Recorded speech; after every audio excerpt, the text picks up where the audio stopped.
What up, nerds? This is GraphTops. I've already broken my streak of doing weekly AEW rankings videos. Why did I do that this week? Well, other than loving to miss my own deadlines, instead of sitting here editing, I watched TNA Bound for Glory. Why did I do this? I really don't know, other than a love of procrastination. I mean, yes, I wanted to watch Santana win it, but come on, we wanted to watch him win it back in May. But I still wanted to see it happen, so I did tune in. How did the show go? It was interesting. Chapter timestamps will exist, but I can say now that at the end of the video, I will lay out my reasoning why TNA Wrestling is indeed the #2 professional wrestling company in the United States. I know, it's very compelling evidence I'm going to present, man. But yeah, I'll admit I did not watch the whole show. I thought it started at 8, not at 7. So the Tessa-Gia Miller match is where I started. I'm what's not the biggest Gia fan overall going into this year, we'll say. But between the performances in Wrestling Revolver and this match, I am more impressed. Tessa is somebody I would still rather not see on my screen, but that's just how it goes. I know, right? The match was fine, I guess, in that it wasn't a disaster, but I came in the middle, so I am not going to rank it. Next up was the Call Your Shot Gauntlet. I have no problem with the premise of the match. I have no problem with the execution of the prize. They have their own cash-in thing. I'll raise my issues with it when we discuss the main event. But realistically, the match was good enough. There were surprises / unknowns and who was there. It was fine. It was, again, just like the Tessa-Gia match, it was not embarrassing. It was fine. The double winner, I do appreciate the 1v1 match at the end of the Call Your Shot Gauntlet. But at the same time, I don't know what they were going for. I saw the What Culture thumbnail that called it a botch, and no, that's not the only botch was in the head of whoever wrote that creative plan. I don't know, I mean, we saw what they think they're going for, but I don't know what they think they're actually going to get out of this. I do like Kazarian, but they make it hard to believe in him, honestly. He was a champion going into that night, but I can't put my finger on it. No, I'm not watching every week, only intermittent. But he just didn't, it feels like he should be more than he is. I almost wore an SCU shirt for recording this, but instead, nah, Kid Bandit. The double with Nick Nemeth for the finish, it being good execution for all 4 shoulders being down, it's just odd. We go from the Call Your Shot Gauntlet to the Knockouts title match. Kalani Jordan defending against Indy Hartwell. NXT Actual versus NXT Former. Indie wrestling, the whole thing, I did think that they were going to give her the title, but this match was not good. This match gets a 2.5, to be generous. It just was, the execution was lacking, the storytelling was lacking,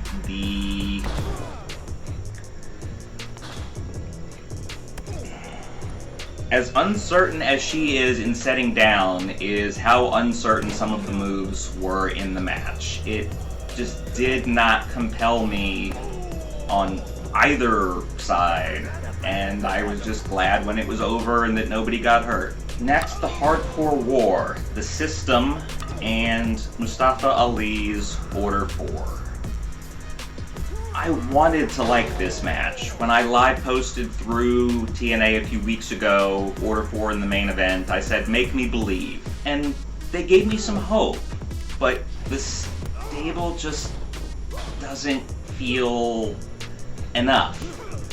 They're going against the system, which I don't know how meta they're going for, because the group has transitioned to super face now? I'm not quite sure. I know they were bad, very bad at one point. Order 4 is clearly bad, but the cheers and things at the end of this match felt like a recognition for the system. The puzzlement in my voice, because it's a bunch of people who, again, I go back to the description of not compelling. It's people who years ago at this point you could have got me interested in them, but at this point just no, are not compelling villains. You're definitely not compelling faces. I'm not going to be cheering for any of you. I wanted to give Agent Zero and the tag team, whose name escapes me, but I'm not re-recording this because I'm busy petting her, and this show was just not that good. I wanted to give up too. 3 stars for being basically competent, but the ending just did not deliver for me. Speaking of endings that did not deliver, the X Division title match, Javon and Leon Slater, everyone knew going in it was going to be the match of the night, and yes it was. There was great spots throughout it. But at the same time, the draw, we have shown on other companies that time limit draws can be a thing and it can be respected. To do the 5 more, honestly, when they called the 5 more minutes, I expected shenanigans and Javon was just going to get it through trickery because LOL NXT, they would get another belt. I did not expect Antifa Group version 3 to come out, wreck stuff, and just be a thorn in everyone's side. For the heat. I can just hear it in my head, and I guess no, it's just, again, they are not compelling. Speaking of also not compelling, in this case, laughable, the double table elimination match, double title match, that ended up being, I hope, a retirement match for the Dudleys.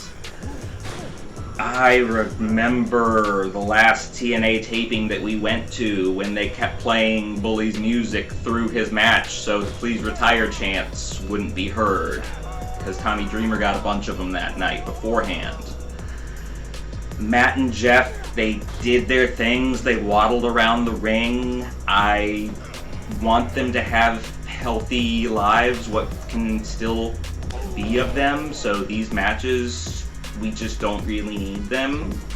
Hit the convention circuit and just make money there. Please retire. Or at least go write things, be an agent, something. It still burns, obviously, but other things burn too, and you get those treated. I knew watching it was going to be Matt and Bully, the last two. They are definitely the more attention hungry of each team. I know Jeff has his things, but he's also content to just go play his music. Matt wants the attention. We know that. Bully, we know, wants the attention. That punch-drunk ending that I saw him, the one idiot called it like the Michaels Flair finish, and I'm glad that they corrected that was not the energy they were going for. The energy that they did deliver was a toddler who pooped their pants and had to be put down for nap time. I am sick of watching these people waddle around on the screens and listen to their bad ideas. Good riddance, be gone. You were good enough, but no, we are past the time for you. Speaking of past the time, no, that transition doesn't work at all, but I don't care, because that's the level of effort they put into the booking of this show. The world title match, Mike Santana conquers Trick Williams, finally. Not in New York like it could have been. It was fine. It was about 5 to 10 minutes too long. You definitely could have trimmed it down. We didn't need that many. At one point I said they were going through the MJF checklist of bullshittery. It just felt over the top, it felt contrived, but then again, that's the style that those people want, being NXT and TNA. It's just good for Mike Santana getting the win finally, but what are we doing here? The mall stand hat on the president, can't just wear, I'm assuming it's on purpose to look more pathetic that you're not wearing a merch hat when you're doing this, Mr. Silva. But, yeah, it's ridiculous, it's silly, and I hope you enjoy whatever check you're getting to look like a stooge. So, yeah, that's the end of the show. When you can have your paying, well, I was going to say paying audience, but a lot of them weren't. As we saw pictures of the complimentary tickets, we know this show was heavily papered. So, yeah, I don't care very much about hearing that this outdrew Wrestle Dream, whether it ends up doing so or not. In my video about prices, I did talk about you have to be able to get people to show up. And, yeah, let's look as I display the closing shot from the pay-per-view with all those empty seats. Yeah, it doesn't look like it did so hot, did it? So, yeah, I have my two theories that I said I would give you about TNA Wrestling being the #2 professional wrestling company in the United States. Number 1, WWE is sports entertainment, so they do not count. AEW takes the #1 slot. No, MLW, you do not get it yet. So there, TNA gets #2 behind the other professional wrestling company. If we were talking North America, no, CMLL gets the spot. So that's one theory. What's the other theory about how they're the #2 company? Look, yeah, it's just a long, drawn-out poop joke. You saw the thumbnail, you know it was going to be there at some point. They are the #2 company because they are poop out of a butt. Like I just said a moment ago, when you can get your crowd to chant bull at a finish twice in one night, I mean, you gotta be doing something right. That's sure to get the people to turn in, buy tickets next time, innit? I know, right? But yeah, so this was my review of TNA Bound for Glory. Doing this mostly just because I realized I watched the thing, I'm doing this, I might as well do something about it, since it was kind of the reason that I procrastinated and didn't do the thing I said I was going to do. Wrestle Dream preview coming after Dynamite tonight. I'm going to aim to have it out Thursday morning, Friday morning at the latest, because it's a Saturday show and I would prefer to have a few people watch it.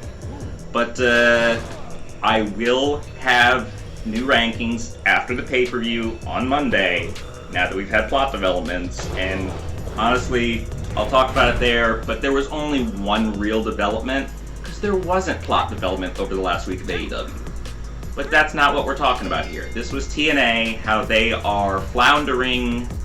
If that's what you want, good for you, but yeah, no, that's not what I want at all, and anybody who does want that, I genuinely think less of you.